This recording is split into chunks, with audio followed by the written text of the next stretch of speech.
I was very interested to look at previous decadences.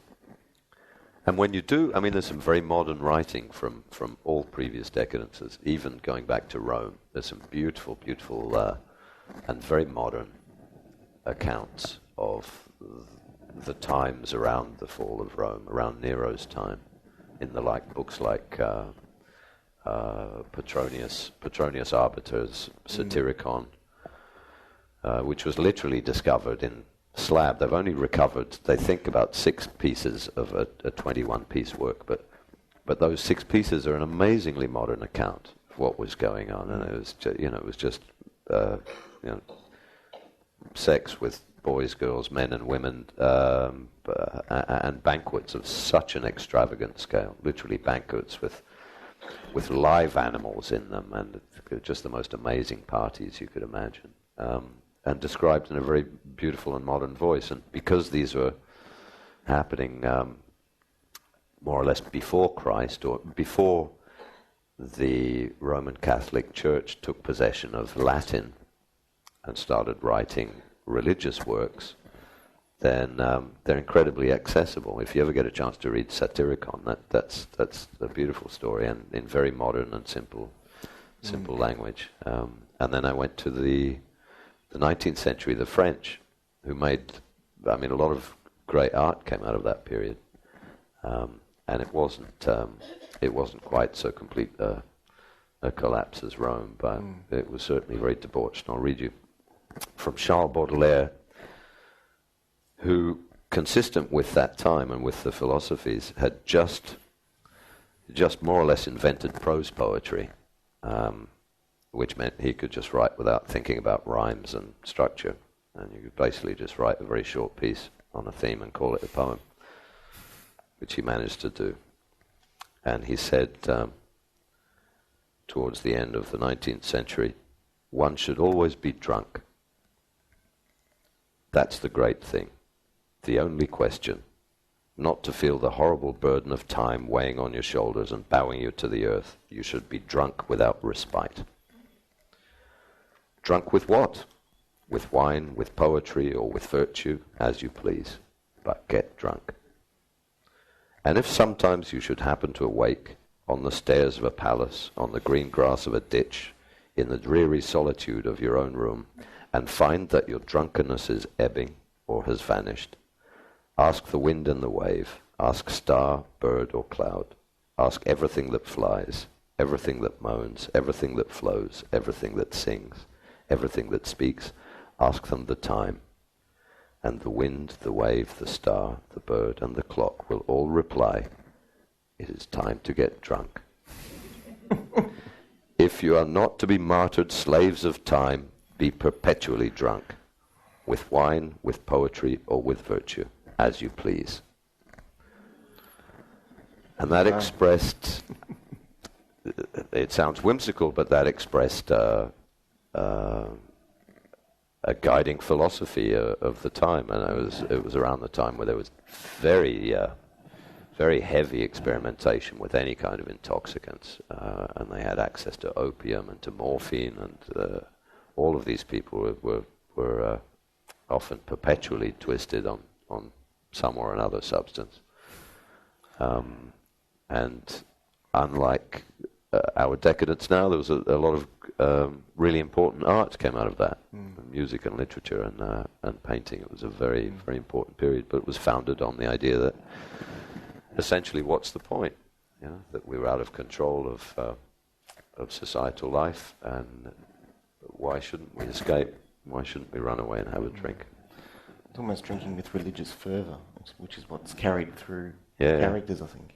Yeah. At one point, Gabrielle manages to drink perfume in place of any alcoholic beverage, which in fact is another real perfume, which you might like to talk about. Yeah, I was talking about the decadent icons in the book, but as well as the wine, which is real, trying to find something really obviously decadent and powerful. And there was a perfume which is still available, but in a different form. It's, of course, the company consistent with our time. The company that made it was taken over by a conglomerate, and it was much harder to get the ingredients, and so they've changed the recipe. And so essentially you can't get this, but I brought a little bit along. And what I might do is dab a little piece of paper and pass a swab to each row. And you can pass it along and get a sense. And this was a perfume from 1889. It came in a little flask made by Baccarat. It was a Baccarat crystal flask, which was meant to resemble a medicine bottle with a champagne cork, which was a lovely idea. And it was the first perfume. It's called Jiki. It's the very first perfume to have 3 notes of flavor.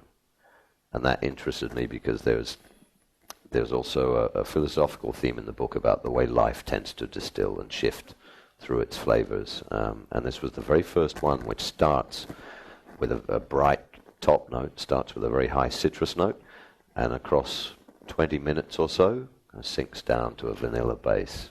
And so the perfume is traveling, and the wine is traveling. Everything in the book was a very dynamic thing, which was consistent with the decadence. So I should dab some and pass it around while we chat, because... And this is what's left of... This is yummy. Yeah, this was my research flask. I kept it on the desk, and I would whiff it if ever I forgot what I was doing. And it is sublime. It's very strong. I've worn it, but it's an incredibly strong perfume. And it's one... In the course of looking for that and researching about perfumes, I discovered that colognes, while they can be smelt by others on your skin, you can't yourself necessarily smell your own cologne. You get used to it. Whereas a perfume, and especially a strong perfume like this, is something that you yourself can enjoy. And so Gabriel, the protagonist of the book, spends much of the book in in his own personal cloud of this perfume, which he feels like a shield around him. And he adds that to a cloud of perpetual drunkenness on very dynamic wine. And you came in on your own cloud as well. I heard that an accident occurred on board on your way into Melbourne, whereby half your bag was soaked in this delicious perfume. Yeah, well, it wasn't, 19th century, they didn't think about air travel, and so the little flask didn't survive the trip. Yeah, it won't take long. So you can smell my bag a mile away if you would like to pass that along. If any of you are near Melbourne Airport in a couple of days, you'll know if it's me travelling. If you keep this nearby for about 20 minutes, it's gonna. Did you see that? The fragrance will actually shift. It was also the very first perfume to use any kind of artificial ingredient along with natural ingredients.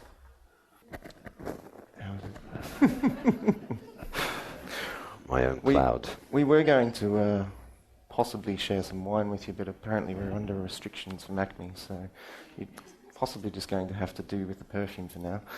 But but you can drink it. Suck the swab if you need a hit. It can be drunk. I've tested most of the things that happen in the book. You probably shouldn't drink it, but if you add a drop to a very chilled vodka, it makes an incredibly fragrant drink. There's a great passage of a description of the wine and what it tastes like. And I was hoping that maybe you might read it out. Okay.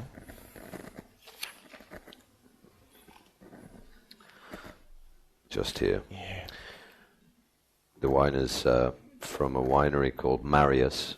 It's very small and probably not really readily available, but available in some form.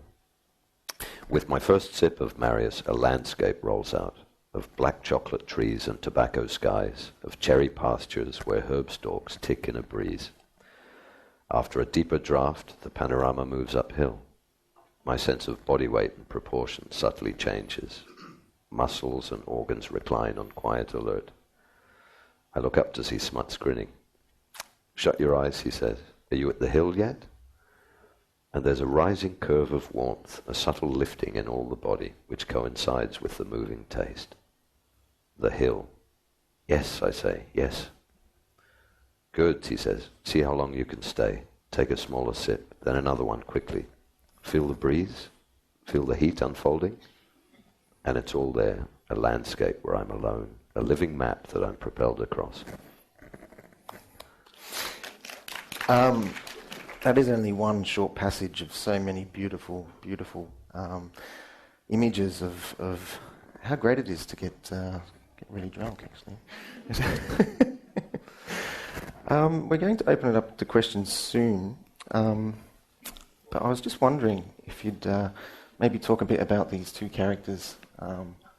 Mr. Pike is a central character of the book. He's almost like this mythical figure who kind of pops in and out, and carries with it this question of when is it time to call it quits. And I was wondering if you'd like to relay that story of Pike, the famous story of him in the sports car with two French bikini models, and his decision to park the car and walk away.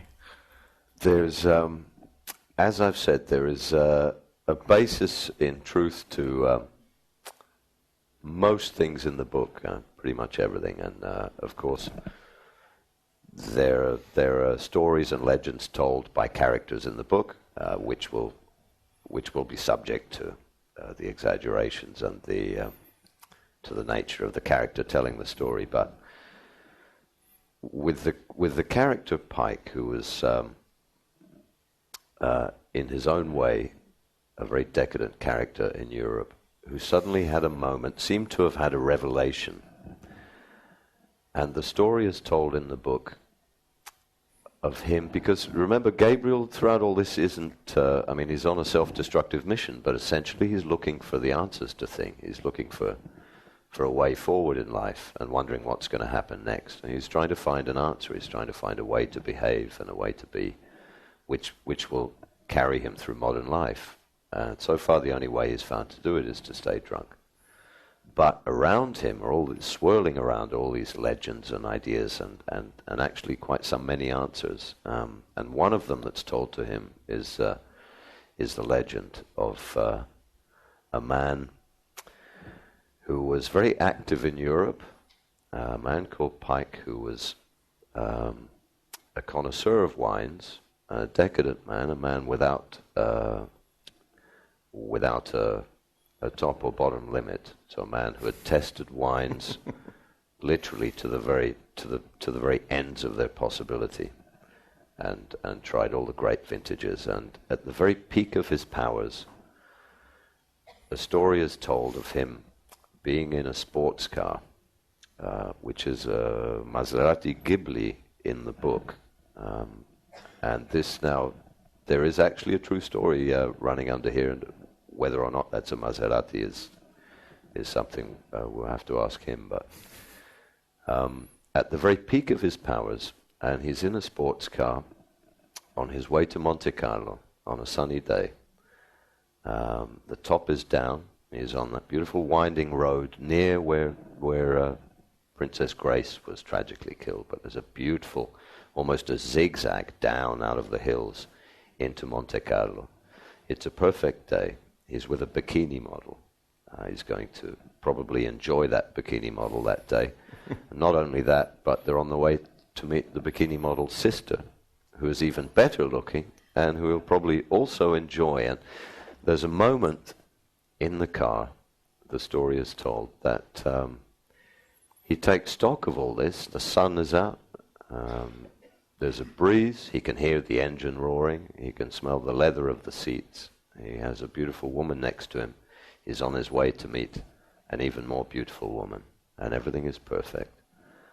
And at that moment, he pulls over the car and switches it off and gets out and walks away and never comes back. And the enigma of that, I won't blow the story, but the answer is actually given in the book. But the enigma of that, and the reason that he might have done this, forms the basis of a minor obsession for the character in the book, because he intuits that the man's obviously onto something, or he's figured something out about how we live.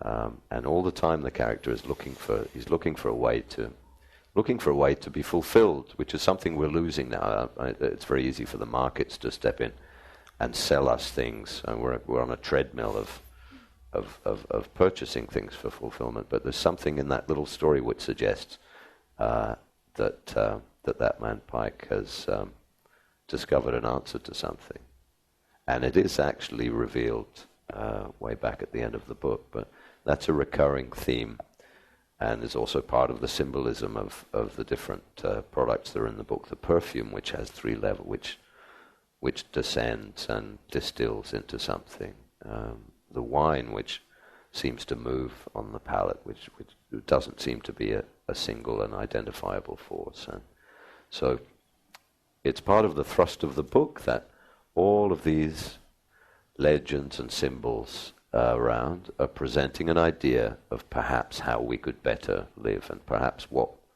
might be the next stage we would move to as societies and as people in terms of being fulfilled and being satisfied with life. And they all come narrowing to a point at the very end of the book, which for commercial purposes I'll have to leave you to discover for yourself, or I'll be taken out and shot through the back of the head. I was very surprised to find the terms and conditions of the book on the very last page. I was interested to see that it wasn't at the start, but maybe you'd like to read that out before we open it up for some questions. It gives the attitude of the narrator, and his very simple term and condition. I might after this just give you a brief taste of the first page of the book, because the character sets out to commit suicide. That's his very first statement, and that's what he's off to do. And so this whole book takes place in the limbo between deciding to do that and actually doing it. And all these adventures happen in that moment. But he defines his viewpoint is more or less encompassed by this. We will all be destroyed, whether we like it or not. I say, let's like it.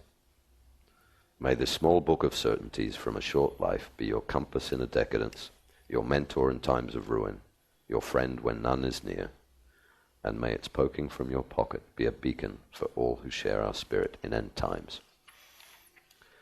And the very opening of the book sets the scene for all of the adventures that follow, where he says, there isn't a name for my situation. Firstly, because I decided to kill myself. And then because of this idea, I don't have to do it immediately. Whoosh, through a little door. It's a limbo. I need never answer the phone again or pay a bill. My credit score no longer matters. Fears and compulsions don't matter. Socks don't matter. Because I'll be dead. And who am I to die? A microwave chef, a writer of pamphlets, a product of our time, a failed student, a faulty man, a bad poet, an activist in 2 minds, a drinker of chocolate milk, and when there's no chocolate, of strawberry and sometimes banana. In times tuned to the survival of the fittest, not the fittest. Ah well. I've always avoided mirrors, but here, naked in a room with a sink and a mirror, I steal a glance. Whoosh, the weasel is gone. Suddenly I'm a sphinx with choir boy eyes, as luminous and rude as a decadent portrait in oils, because nothing matters anymore. Rehab isn't the place for this kind of inspiration, if you can help it.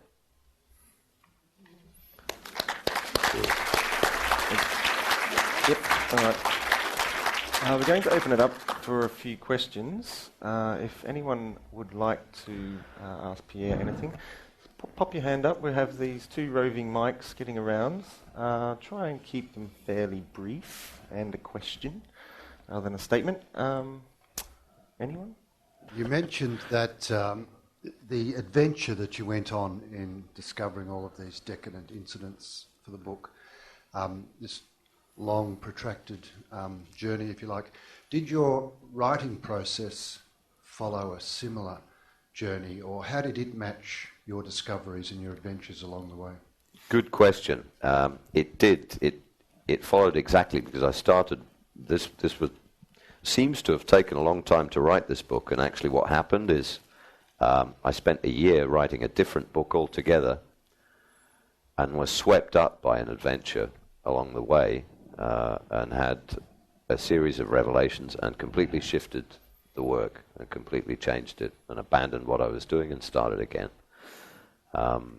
And so it certainly was overtaken by the adventure. It was the most unimaginably difficult thing I've ever done. I wouldn't have set out on it if I'd have known it was going to be half that bad. I've even given a credit in the back of the book to an ambulance crew in Norfolk who came due to a collapse I had there during the course of writing this, because I was doing 22-hour shifts. It was the only way I could think the thing would finally get done, and it was just the most extraordinary odyssey. And so, yeah, along the way of these adventures, the book, with each chapter, something happening in there. As you read this, then do imagine me in that same situation, and just being dragged through the thing by all of these different adventures. It did very much follow that. So it's something I couldn't sit down in the beginning and plot the structure for it. So it completely dictated the structure, and I was just a passenger myself. Mm. This took much longer to write than your other two books? It was 25 months, this one, which is plenty long enough. But I had I'd already set out on a theme of decadence, but in a much more practical sense. That is to say, just a societal decadence, so the end of an era. I wasn't so much taken up with the idea of debauch. The debauchery kind of happened, and I can't write and drink at the same time, so I guarantee you that the words that are in there are properly written and written sober, just because it's pointless to try and drink and write. But I can write with a hangover, and I did that for 25 months. Is there any other questions? There's actually a lovely footnote. Forgot to mention that on top of recipes, there's lots of footnotes in the book, and one of them starts off saying, "Learn to love a hangover." Yeah, which I think is true, actually. Hangovers are very wise places. You're kind of grateful at having survived, and we're very meek with a hangover and not inclined to mayhem, and it puts us in a good position to be benevolent and to make wise decisions. Yeah. Having done all these decadent things and having completed a trilogy now, is that liberating? What do you do next? It's fantastically liberating. Yeah, so we're going on the town tonight is what we're doing next. It's fantastically liberating, and also I'm hoping, I think it liberated me from the social commentary. All these books resulted from a very a rage that I felt about where we're at, and not in a not to be hypocritical, because I'm part of the same problem. I'm not, I'm a consumer. All the faults, all the things I ascribe to society and to the worst characters in these books are all things that I have. But you know how easy it is to get pissed off with yourself, and so I just had this huge rage about where things are at, and having observed them and put them all into these books and that. Now, I hope I'm free to just write about people and what happens between people, which in the end is the most interesting thing. And so I won't need to set them in such political and social context anymore. So I can write about butterflies now if I wanted to. And that's really liberating. This was a really long haul, and I'm not sure why I did it, but yeah. And we are starting by going on the town tonight, so everything's headed. I think we've got one more question, if we've got time. Hi. Just one quick question. Has writing the book changed you, and if so, how? Yeah, it has changed me.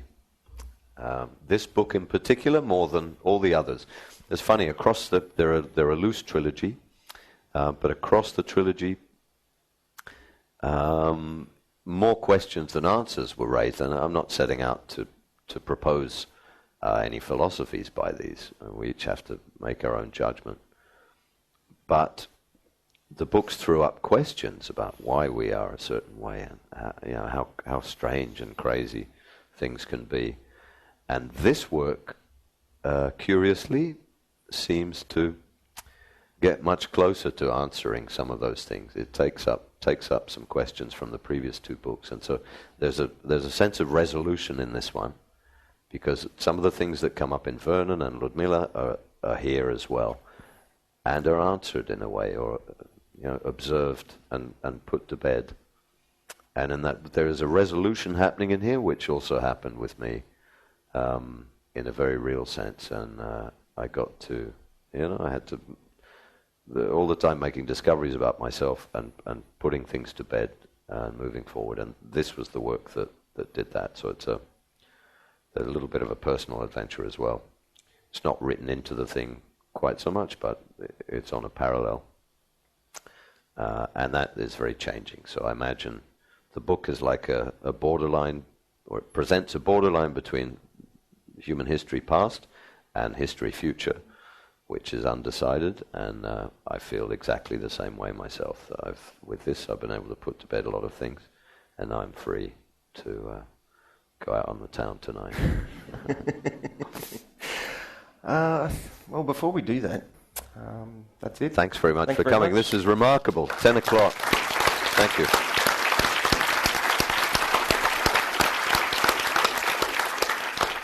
There you go.